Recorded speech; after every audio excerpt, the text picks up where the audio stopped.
On you, Adam. Hello and welcome to the show. And today we are here to talk about Fooly otherwise known as FLCL. It's an anime that came out in about, I think, 2000, and later in America in 2003.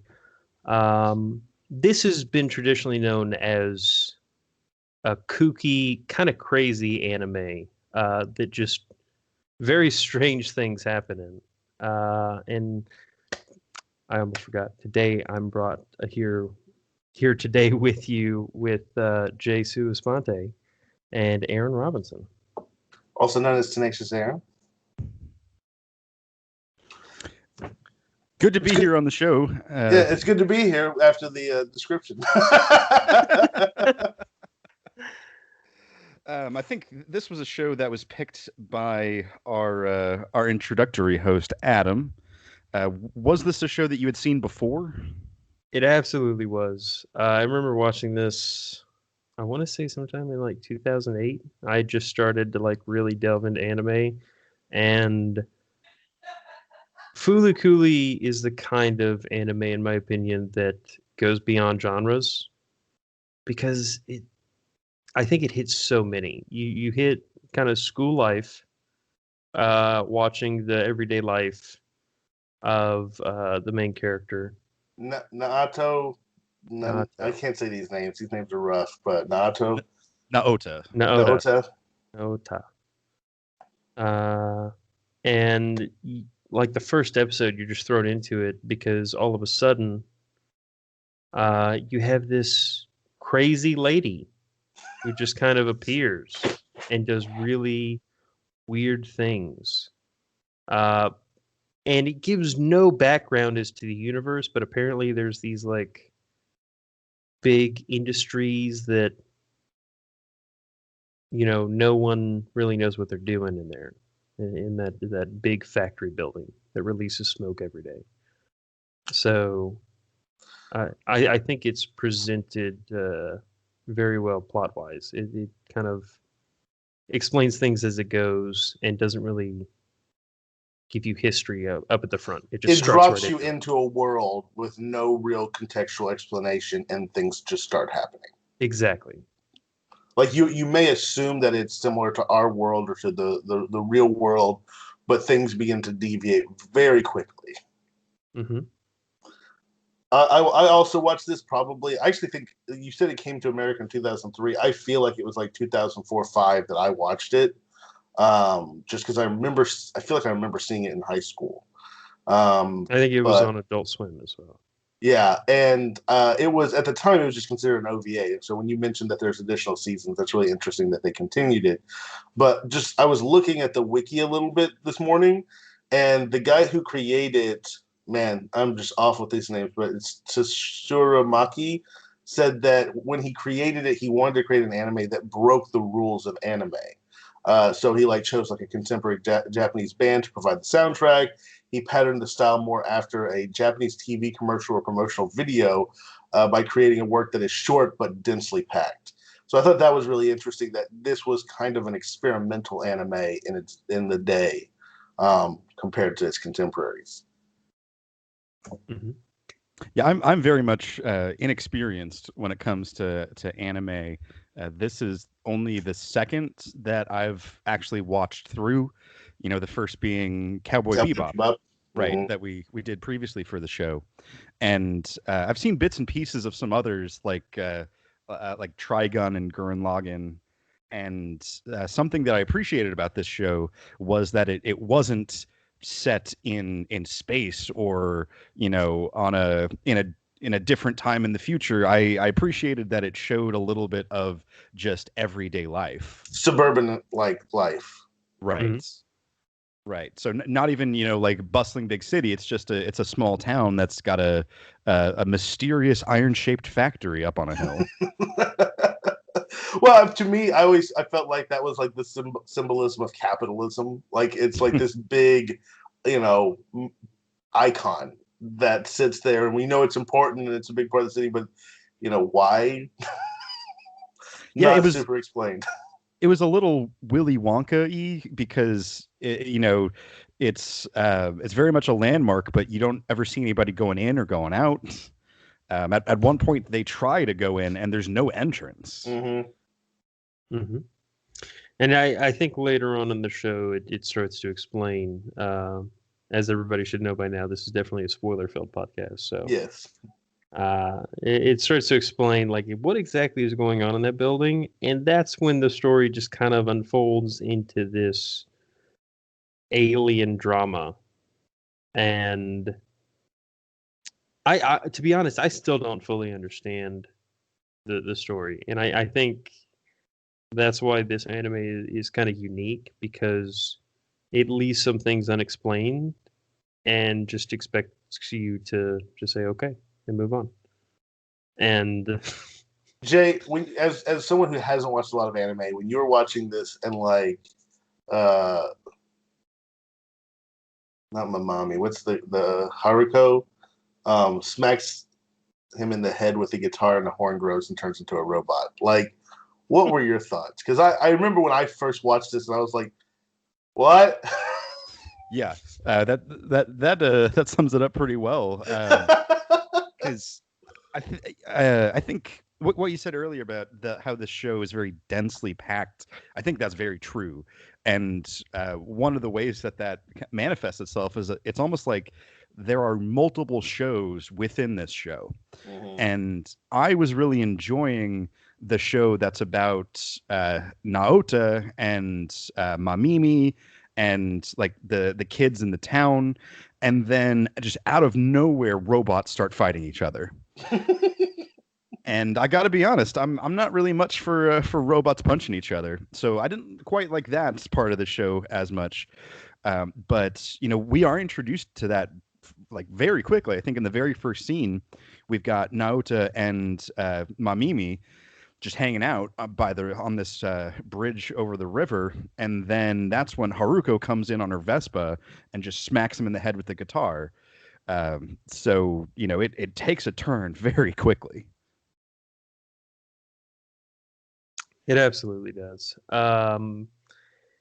This show really does jump all over the place, and kind of coming back to what you were saying a second ago, I think that is why this anime breaks genres, because it fits so many in here. I mean, you have robots, you have aliens, you have school life with Naota and Mimi. Social drama. Baseball. And then baseball. Like you got kicking sports. Everyone's ass. We have local politics and scandals.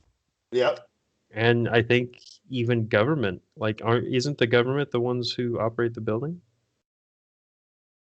And they're like tracking. There was an agency at the end who contacts Naota. I wasn't sure if that was like the government. It was like the Intergalactic Immigration Agency, and it was like, oh, okay. Yeah. And again, that's one of those things that is just, it kind of expects you to say okay and keep moving.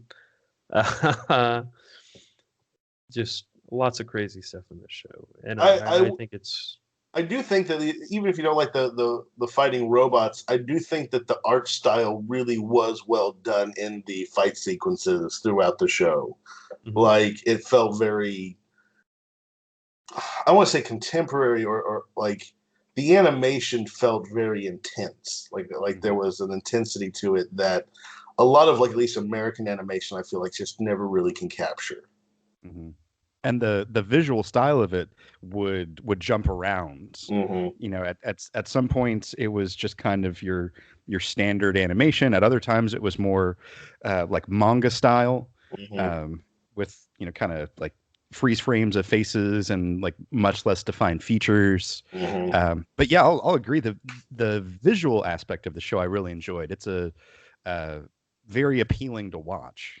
See, I always considered, before that I knew that there were 2 and 3 seasons, I always felt like this was like a art piece. Like, the story wasn't necessarily to make, like Adam was saying, like, you're not supposed to understand the story. You're supposed to experience it, the feelings, the visuals, and it's more like a piece of performance anime art rather than, I'm going to watch, a story about a kid and his life. It was kind of like, oh, there's the kid in his life is in the story, but it's not really the main. It's not the whole focus. It's like this weird. I don't know. I really like surreal stuff. Like I'm a big fan of David Lynch and things like that. So anytime things kind of goes weird and doesn't explain itself, it kind of triggers my imagination to say, man, what are they trying to say? What are they trying to portray? Is this like imagery? Is this trying to be a critique on our society, our culture, stuff like that? Mm-hmm. Mm-hmm. Or is it just them writing a crazy ass story? As Hemingway once said, the old man's an old man and the fish is a fish. Sometimes it's that simple. When I mentioned to other people that I know that like anime, when I mentioned that we were watching this show, pretty much universally people are like, oh, that's a weird one. Nope. Yeah, no, I mean, even with us picking it, coming back to it, I was like, this one's weird, but I don't remember having a negative feeling about it. Like it wasn't like this is bad. Like it was just that was a weird experience. There were parts of it that I really disliked and made me uncomfortable, especially the kind of sexual aspects of it. Because our main character Naruto, I think he's supposed to be about 12 years old. Yeah. And every female character in this show is, trying to get with him. The Mamimi, she's I think supposed to be about 16 or older, and even though the older brother's ex-girlfriend or girlfriend. Right. The very first scene, she's trying to kiss Naota and he doesn't, and he's resisting her. And then, there's also some sexual tension between him and Haruko, who's an alien of, who the hell knows how old she is. And then we've got the girl he goes to school with who is in the play with him, who, rigs the election so that he can be on stage with her so she can kiss him. All of that, Eerie. It was uncomfortable. And then there's plenty of times in this show where those female characters, especially the young girls, were looking up their skirts. And this might be a cultural thing because like one of the things that like another anime that I have watched is called GTO, Great Teacher Onizuka, and it's a great anime. But it very much like talks about the concept of a pervert because like it's about a teacher who's at like a school with younger girls, and it's like the guys are like high-fiving because they get to teach younger girls and be around younger girls, and it's like, ooh, like this, in our modern society, this feels like this is really creepy, but this seems to be a theme in Japanese anime that like schoolgirls are kind of a desirable, iconic love interest. Mm-hmm. But I mean, he's also 12, so I also think that depends on who you talk to in Japanese culture. No, I'm talking about the anime culture. Like, there's definitely, you would have to agree, Adam, that this is for sure, there's a theme, and I think it's widespread. But I don't know. Well, but also sexual stuff in anime is not as taboo. For example, like even like Dragon Ball, there's nudity, like male nudity in the Dragon Ball manga series. That's true. So it's one of those things where it was censored in the American version, so we're a little bit sheltered from it. But that's what I mean by it might be a little bit more culture. That is kind of sexual stuff in this form is a little easier to tackle, or at least a little more acceptable to tackle. Mm-hmm. But to be fair, there's a shit ton of 70s songs by American artists singing about 17-year-old girls. So, right, it wouldn't be illegal if people weren't trying to do it. But there was also, I think, about halfway through the show, there was I really got thrown for a loop where there was a part where like Haruko and Naoto's father have shacked up, but then it turns out it's not actually his father. It's a robot? Yeah, it's a robot, and like the father's in a coma. I had trouble following a lot of what was going on. I think that's about the point. They hit you with a lot of metaphoric symbolism, as well as like the giant phallic horn that turns into a robot. Mm.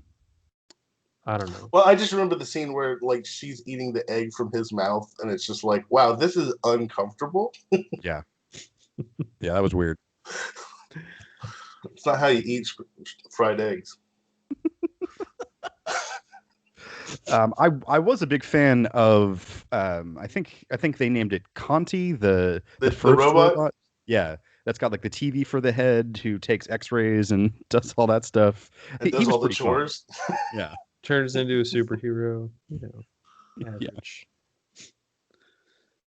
Yeah, I like that's probably Canty is probably my favorite part of the whole series. Like just cool animation, interesting like idea, um, and has some of the more epic scenes in the show too.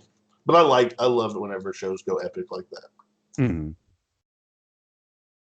Well, let me ask you guys a question. The we never meet Naota's older brother because supposedly he's a professional baseball player in America. And do you think that's do you think we're supposed to take that literally, or because at times I felt like they were implying that he was dead and the him being in America was this cover story, but that was never made obvious. I If think he it's very was possible, and that could yeah, also explain the sadness in the first episode we saw from Mimi, Mhm. and maybe explain some of the reasons she was. Firestarter. Yeah. Uh, Because supposedly she fell in love with the brother because he saved her from a fire, I think, at the school, right? I believe you're right. And I guess maybe I'm just thinking too much about this, but Naota and his father, they're not impoverished. They have a house, they run a bakery, but you'd think that if someone in their household was a professional baseball player on the other side of the world, that maybe their living situation would be a little bit nicer. But that's not necessarily so. Everybody, not everybody has a good relationship with their family. So maybe Mhm. rather than him being dead, it's just they've had some kind of falling out. Well, and a lot of times, I mean, just looking to the real world, that if there is a falling out, someone is dead to you, Hmm. and they're not allowed to be around anymore. And it's kind of like that. Like I don't know. I think that if he was alive, why would Mamimi not be with him or have contact with him if he was just playing baseball in America? Because Right. it was like his brother's girlfriend. I don't remember them. Hmm. Maybe I'm misremembering, but I don't remember them saying specifically ex girlfriend. Yeah, I think you're right. I mean, maybe that partially that's explainable because this show came Language. out in 2000 when you couldn't just text your friend who lived in Japan. That keeping in contact was much more difficult and expensive. Yeah. Well, I guess favorite characters. I feel like I already said mine. County, the robot. Adam, your favorite character? Honestly, I'm gonna have to go with Haruko. You never know what to expect. Very much a It chaos keeps you on agent. your tones, and I love that kind of character. Huh. So Haruko. Jay. I think I'm with you, Aaron. I really like Canty. Just because every time you see him, he's doing something different, and it's usually fun. So it's a good addition. Well, do we want to do like? I feel like we've kind of done some of the critiques about it. It's a little off. There's some weird sexual aspects to it. Um, any ways to make it better? I guess. Like, is there? Would you want more of the explanation of the backstory fleshed out, or was it good just to be dropped into this world? I think I'd It's want a hard little to bit say. more of a coherent story.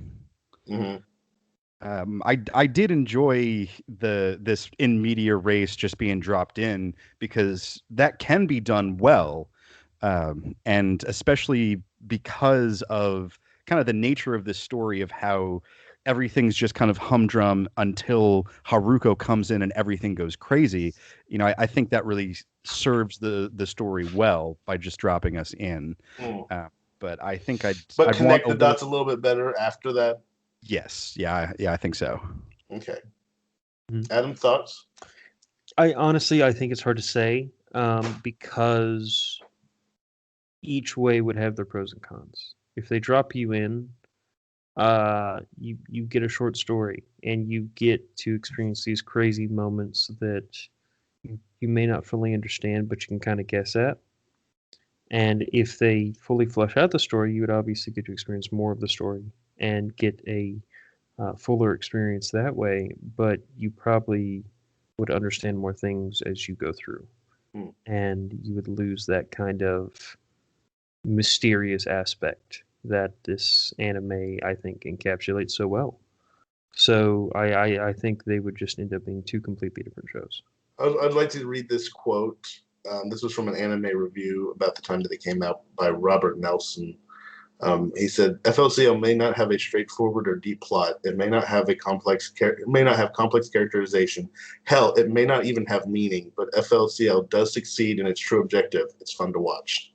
Mm-hmm. Yeah, that sums it up pretty well. It's a pretty good, explanation of it.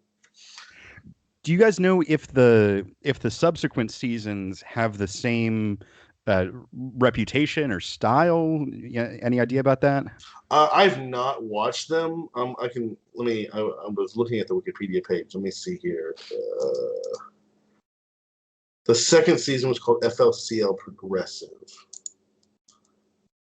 and it does not apparently have its own Wikipedia page. So maybe not. Here's the fandom page. The second is progressive. The third is alternative. From the video that's playing on top of the thing so far, the style is very similar. It looks a little sharper, a little more modern. It was done in apparently 2018. So this is a recent. This is kind of like, in the spirit of Animaniacs coming back, 22 years later. This is FLCL come back, but it's the same town. The anchor's there. There's now Haruko apparently has returned. So yeah, I would say that the style and the surreal aspect of it is still very much a part of the way it went forward. So, but yeah, that's kind of crazy that it went from 18-year span between season 1 and 2. Especially for a show with just 6 episodes to come back and revisit. I mean, it must have a cult following. Well, that's what I was reading, is that it's listed as one of the top. It's like number 47 in the top 100 animes of all time. The first season of FLCL. Now this was, I think, a Japanese list that I was looking at. But let's see here. Hey, they'd probably know, Yeah. Sequel series, Origin of Claim. Ranked 42 among all. This is on Cartoon Network. They said that it was ranked 42 among all shows on ad-supported cable among adults between 18 and 34. Won third best animation film at the Fantasia Film Festival. I guess they combined it all as a film. So if I were to watch another anime after this, as a newbie here, what would you recommend my next anime be? Since you seem to enjoy the initial part more, the interaction between Mimi and Naruto, I would say school life would probably be the genre that you want to search or look into. And because of that, there's actually quite. Do you like redemption stories? This is a popular genre. Yeah, I can get down on a good redemption story. I honestly, if you like the social aspect but not the aliens, I would highly recommend Great Teacher Onizuka. And yes, it does deal with some pervert stuff, but it's about a biker gang guy who decides he wants to become a school teacher. And there is a certain aspect of it exploring kind of like respect, honor, culture, relationship, that it does have some action, some fighting, because he's an ex-biker dude, but it's mostly surrounding the social aspect, and it's a comedy. Like, it's very much supposed to get you laughing about ridiculous situations. I think what's that other one that's the high school one that was really popular, Adam? Which one? I'm trying to. There was one that was like something high school. I don't know. I never watched it, but it was like something school X or something like that. There's one that I'm thinking of, but it's a little more on the risque side. Um, Risque anime. Yeah. Here's 20 best high school animes ranked. So, did you enjoy the sports aspect, or would you be more interested in something like a musical aspect? Yeah, I like the sports. I'm not really much for musicals. Okay. Would you want it to be more focused on sports or more focused on school? Probably school, but I kind of have a fascination with sports and how different cultures interact with them. So, now that you mention it, that does sound pretty interesting. Okay. So Haikyuu would be a good one. What's it There's about? one more. It's about uh, it's a sports anime and also a school life anime about a kid who is on a volleyball team, but he's also in junior high school. I was so this list is just kind of funny. The 20 best high school animes ranked. Number 2 is Great Teacher Onizuka. Hmm. So it definitely is up there on the list of ones that are held in high regard. But wild card, honestly, Death Note. Like it's got a little bit of the school aspect, but it has such a moral quandary in it that it really makes it really interesting to me. Now this is just my one of the ones that I kind of fell into. But imagine if you found a notebook that if you wrote someone's name in it, in 40 seconds they died of just like a heart attack. But if you wrote how they died, that would be how it worked. And you're a school kid, you find it, and you decide to start killing bad people with it, like criminals. And all of a sudden, like, are you a bad person for doing this? Are you a good person? Are you a hero? Are you a demon? Like, there's a really interesting kind of moral exploration with it in this show of this just high school kid who's like kind of like genius level intellect finding this notebook that allows him to kill anyone he wants by just writing their name down and knowing their face. Hmm. But that being said, it's also a much deeper and more psychological anime. Yeah, it is. Something like a school life anime. I don't know. It just it's because he's a student. That's the only reason I bring it up. Mm-hmm. Okay. Well, to bring it back to Fooly Cooly, you want to give this show a rating? Yeah. I'll let Adam take the lead on this one. Okay. I think I'm going to go with 7.5. This is a great anime. It's iconic. I would definitely say it's even a must watch, but it's not perfect. And on a personal level, I had moments where I was kind of bored, and it was only 6 episodes. It was very easy to blow through. So yeah, I think 7.5 is a good rating. There's better, but definitely must see. Aaron, how about you? I think I agree with both your reasoning and your number. 7.5 is a good score for this. I think the way I would put it though is that it's a great show. It's worth watching, especially if you're exploring different styles of anime. But it's not one that I need to go back and rewatch from time to time. Like I feel like having experienced it, I've experienced it, and I would recommend it to other people who are looking into anime. But I don't need to rewatch this again for another 10 years. Yeah, for me, I think I'm going to come in a little bit lower. As we've discussed here, I liked part of this show. There were other parts that didn't really do it for me, and I think Adam, you put it well. There were sometimes I was just bored, especially during the robot fights, where I was almost like, all right, when is this going to be over? Like, can we get on with it? Is this a show that I would recommend to someone else? I'm not really sure. I think if they liked anime, then yeah. But if they like anime, they've probably already seen it. But I think I'm going to come in as a 6 on this show. I wouldn't say it's bad by any stretch. It didn't really do it for me. Okay. All right, we've got a 7.5, a 7.5, and a 6. That comes in for an average score of 7 even. I think that's fair for this show. It's a unique show. I think that it probably. I haven't seen the second, third season. I think it probably, in my memory, stands better as a one-off than any type of series. I will say this: it's not easy to. Like, this is a good show, an easy show to kind of classify in one season. But there's a lot of anime that, like, is long-running anime, which this show would not really be able to evaluate because one season, I don't think, properly portrays the whole show.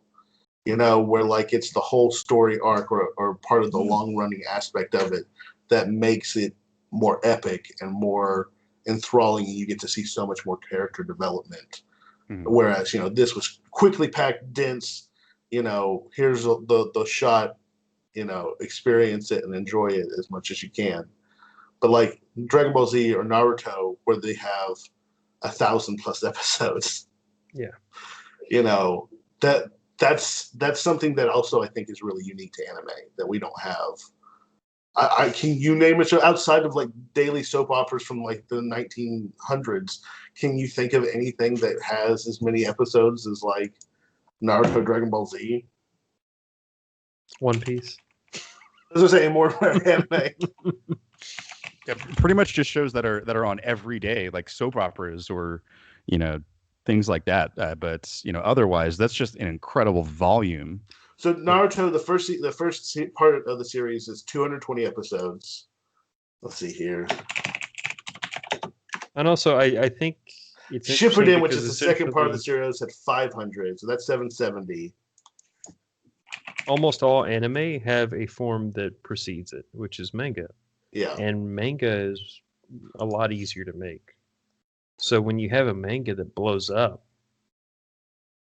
I mean, you make the show to follow it, the animated version. Well, Naruto, one of the things that suffered for it as a show was that the show caught up to the manga, and they just had to like create bullshit content to wait around for the manga to actually develop into more story. Kind of like Game of Thrones. Kind of like Game of Thrones. They caught up with the source material, didn't know what to do. Game of Thrones just decided to end it itself. Naruto just like said, let's just send them on field trips everywhere. Well, we got a 7 as our rating for FLCL, which puts it just probably a little bit below our average score. It's right alongside Avenue 5, just below AP Bio, and just above Man the High Castle. Man, I loved Avenue 5. I just was thinking about that show the other day. That was so good. Yeah. Oh, I forget. Do you know if it's coming back? I don't know. Like, the pandemic definitely throws a wonk into all expectation.